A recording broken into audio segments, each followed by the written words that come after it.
So I've been told I need a knee replacement. Do you feel like this approach is good for some? How do you know, like, hey, this is probably not, I know you said this before, but how do I know that my success is probably not very good here? So it's the outside versus the inside of the knee? Are there Yeah, so other if you are factors? severely knock-kneed, so like your left knee, So you're valgus. valgus, yeah. So your one leg's straight, your other leg is valgus, which means it goes out at the knee. And it's at the point where you have to use a cane to get around and it feels crazy unstable, like it might give way. Not a good candidate. But otherwise, most people with knee osteoarthritis are pretty darn good candidates. Now, the one thing I always tell people is patients is if your range of motion is really poor. So let's say you can't flex your knee past about 90 degrees and you don't have fluid in the joint.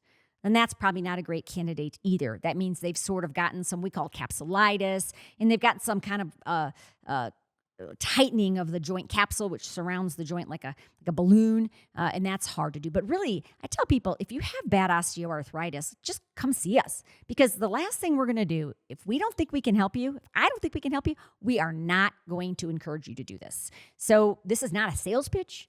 This is not a, hey, come see us, we're going to take your money and maybe you'll get better, but we just want the money. This is all about making you better. So if I, as your practitioner, if I don't think that you can get better, I am not going to. So come in for a visit.